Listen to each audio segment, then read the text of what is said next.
y nos presentamos. Ahí está, mandé. Bueno, Dale. buenas noches o buenas tardes, según estés viendo. Somos el grupo 18 y vamos a estar desarrollando el foro de construcción social de conocimiento. Nos presentamos, mi nombre es Carlos Ariel Carabelo. Mi nombre es Matías Sosen. Mi nombre es Carlos Ruiz. Mi nombre es Nicolás Borraiz. Bueno, Bueno, yo entonces vamos a arrancar por la primera pregunta, que habla de cuál es el debate ético que se plantea en el documental y por qué. Bueno, por mi parte pienso que el debate ético es dónde se traza el límite, digamos, en lo que es redes. O sea, hasta qué punto uno puede mantener su privacidad sin saber que lo están investigando. Y si esos datos es ético o no utilizarlos en favor de alguien o algo en general, en este caso era por las elecciones, pero básicamente sería eso, hasta qué punto uno, bueno, si bien uno cuando entra a las redes firma, o sea, acepta ciertas condiciones, uno no acepta que su información privada, o por lo menos no sabe, no tiene la información como para saber que esos datos que manejan se guardan en una base de datos que pueden ser vendidas al mejor postor y ser utilizados con un fin en particular que beneficia a un grupo o a un cierto sector. No sé si alguno quiere aportar algo ahí. sí, ahí bueno, en el documental se planteaba, o planteaban quienes iniciaban por ahí este proceso legal, que los datos en principio son un derecho. Si uno se pone a pensar, es cierto, porque a uno no le gustaría que toda la información de uno quizás se dé a una persona que uno no conoce o que no sabe por ahí para qué los va a usar. Entonces, en principio, todos tendremos que tener derecho, ¿no?, a la privacidad, a esto que por ahí después no se termina respetando, como se ve en el documental, y se terminan manipulando datos de uno mismo que después también nos terminan perjudicando porque nos pueden llevar a cambiar de ideologías o cosas así. Bueno, a mí me gustaría aportar que, como vimos en la clase, habían productos tangibles, ¿no? Y productos intangibles. Con el tema de los datos, estamos hablando de productos intangibles que tienen un valor, ¿no? Digamos, en la sociedad. Y esos datos, estas compañías como Facebook, ¿no? Los usan y son datos privados, ¿no? El cual estaría bueno ponerle el valor que requiere. Y yo creo que cada dato, ¿no? Que cada dato que es administrado inconscientemente, ¿no? Está explayado, por ejemplo, en la política, ¿no? En una venta, y tienen un valor comercial, ¿no? Y el tema es entender si esos datos nosotros queremos que las compañías los sepan, ¿no? Ah, sí, aparte, esos datos también son tomados de, como dice el documental a lo largo, de me gustas, de comentarios, capaz de una foto que ves o un video que ves y el algoritmo ya empieza como a encaminar para lo que vos estás viendo, por ejemplo. Como decía ahí, no sé si alguno vio que al final del documental dice que, por ejemplo, en la campaña de Trump, digamos, los posteos, por ejemplo. No decía una palabra, pero no me acuerdo bien, pero que los posteos eran como de 5 millones 900.000 y los de la otra campaña eran 69.000. O sea, Claro. los datos son tomados de todos lados y de toda cosa que uno vea a medida que va navegando o va viendo. También daba los ejemplos, por ejemplo, de Brasil, que las campañas se dan por cadenas de WhatsApp y cosas así que de a poco van eh, como comprando a la gente, o sea, no te dicen directamente votame, o por ejemplo en los casos de las postulaciones, pero van como Queda en el cambiando la subconsciente. mentalidad de cada uno, claro. Claro. Sí, aparte, a ver, no simplemente siempre es algo tan grave como esto. O sea, a veces uno piensa, le aparecen cosas, digamos, navegando en el día a día, publicidades de cosas de Mercado Libre o publicidades de productos en general, que vos querés, o viste que es la típica de estás hablando con alguien y decís que querés, no sé, cualquier cosa, no sé yo, comprarte un ventilador y te empiezan a aparecer publicidad del ventilador.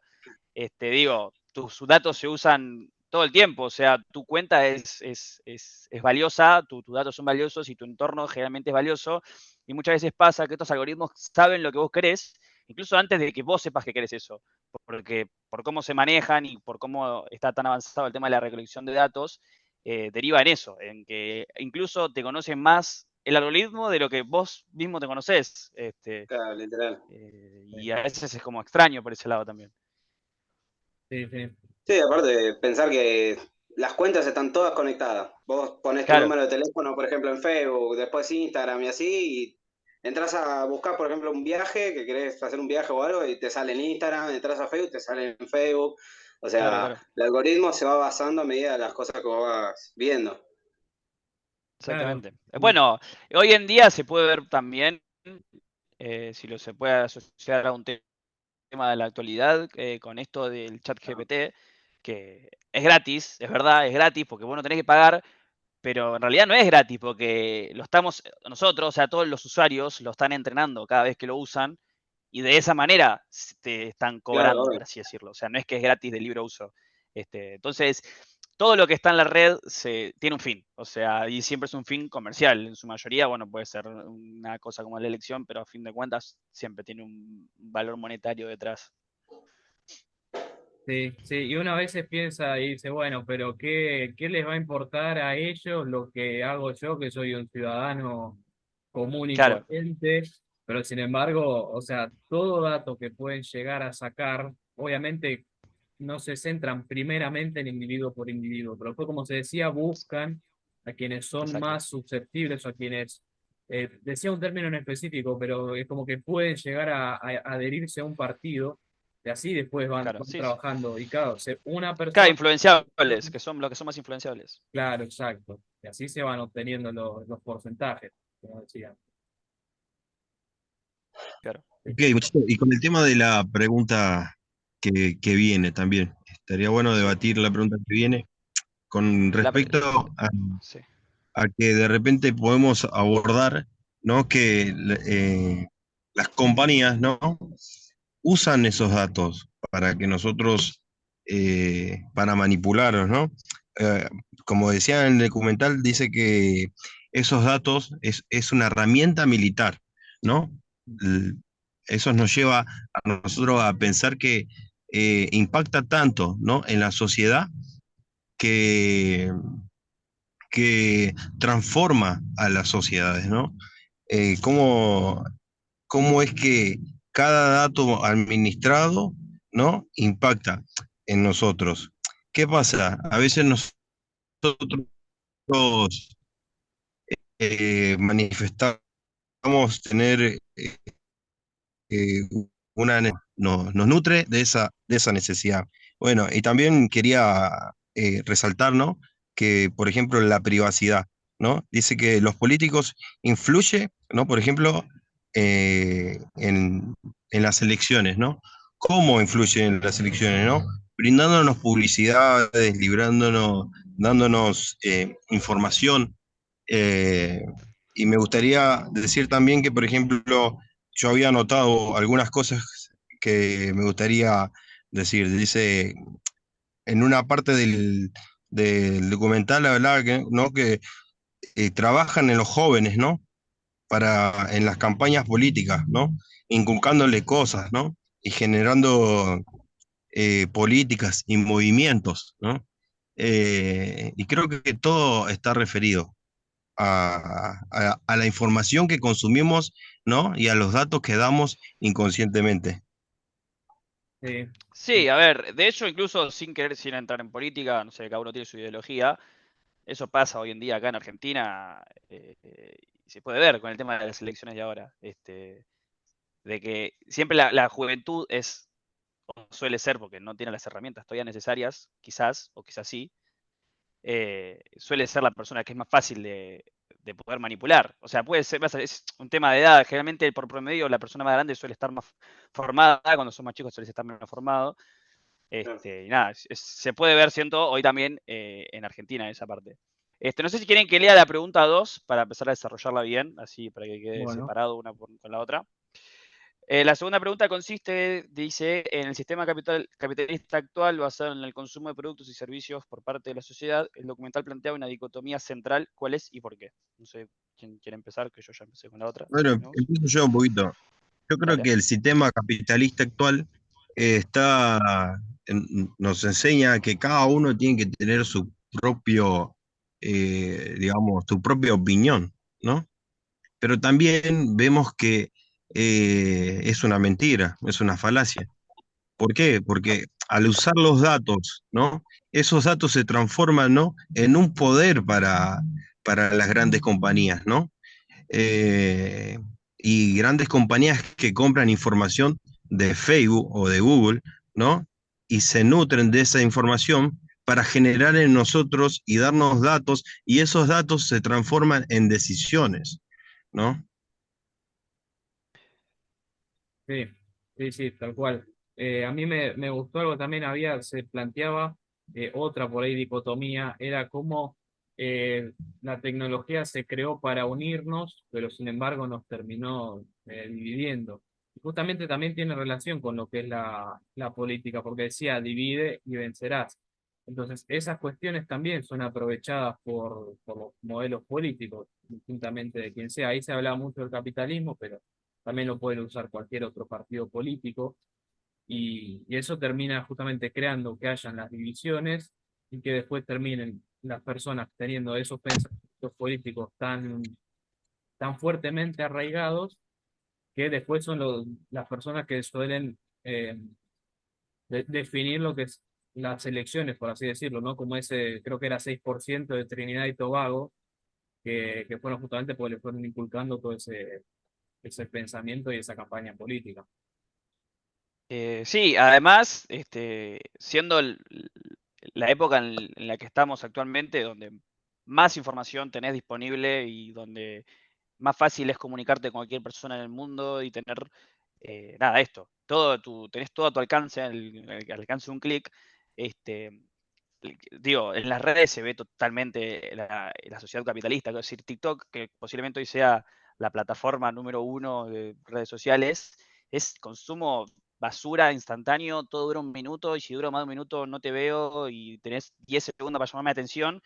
Y claramente habla de la sociedad en la que estamos, quiero decir, todo tiene que ser ya, las cosas cambian, todo es mucho consumo, mucha cantidad de información. Y la idea es que no pienses, o sea, vos abrís esa aplicación y tenés el cerebro apagado y te llenan de estímulos para que no pensar. Y para mí es claramente tiene que ver con la sociedad del capitalismo, donde todo es ya y no pensar, simplemente gastá y nada. Para mí también eso es parte de la dicotomía que plantea el documental, viéndolo un poco más allá, este, de eso, de que saben, digo, es muy fácil, yo lo había visto que sos rastreable, si tu celular está prendido, sos rastreable. O sea, toda tu información está y es utilizable para las empresas que que son dueñas de esas aplicaciones, que tienen toda información. Y nada, eso, es lo mismo que decía antes, ¿dónde está el límite de lo que se puede usar y lo que no en base a las condiciones que vos aceptás por usar cierta plataforma? Yo me gustaría ver y reflexionar con esto, ¿no? Terminar más o menos la reflexión. Sería que, por lo que logré captar, que los usuarios son víctimas de los monopolios como las empresas, estas gigantes, al brindarnos información, ¿no? Esa información es impuesta en nosotros, ¿no? Y sin querer, nosotros involuntariamente tomamos decisiones a través de esa influencia, ¿no? Claro. Y la privacidad es violada totalmente por esas empresas, ¿no? Claro, sí, también está, bueno, los ejemplos que da el documental son los más claros. Por ejemplo, lo que dijo Ariel, lo de divide y triunfarás, era algo que habían hecho los rusos, tipo una campaña en dos sectores distintos. O sea, que estás hablando de Rusia afectando a Estados Unidos, por ejemplo, lo del 6% en la India, no, lo de Tobago, perdón. O sea, influye una parte del mundo a otra sin necesidad de movimientos ni de nada, simplemente con el aceptar los términos de condiciones que nadie lee y nadie ve, le brindás la información que ellos quieren y la que ellos buscan para cambiar la forma de pensar hasta de un sector grande de gente, con la necesidad de 3 4 no 3 4 pero sí con una cantidad de posteos, por ejemplo, uno atrás de otro, que son a gran escala hoy en día ya. Claro. No sé, quedan 5 minutos, chicos, antes de que se cierre esto. No sé si queremos dar las conclusiones finales o si alguien tiene algo más para agregar. Pues está por cerrar el Meet, el Zoom, Bueno, digo. yo por ahí algo cortito, es que en el final del documental decía que, bueno, esta empresa se declaró culpable y todo, pero los datos no se le devolvieron no me anoté el Claro. nombre, pero a Sí, quien, la chica. Sí, yo tampoco me lo acuerdo. pero, o sea que los datos, hasta que no haya un cambio de paradigma, no se ponga una mano dura en ese sentido de decirle a las empresas, bueno, hasta acá no, va a seguir pasando y es lo que pasa ahora. Entonces, yo creo que también por ahí uno de los objetivos que tuvo el documental es ese, de plantear el tema y fijarlo para que se llegue a alguna conclusión algún día. Claro, o sea, digamos, es como en la vida real. O sea, vos tus datos puedes ir a solicitarlos si los tenés. En redes debería hacer lo mismo. Quiero decir, por más que seas un número más, una entidad no existente en redes, sigue siendo tu información privada, para bien o para mal. Y si uno debería tener el derecho de, si quiere, poder que se la pasen e incluso eliminarla de la nube o como que, o donde sea que esté almacenada. Claro. Bueno, no sé si les parece, ya terminamos. Sí, yo por mi parte no tengo Sí, más que agregar. Que bueno, Yo creo que quedó bastante. gracias por escuchar y quedamos a disposición de la cátedra.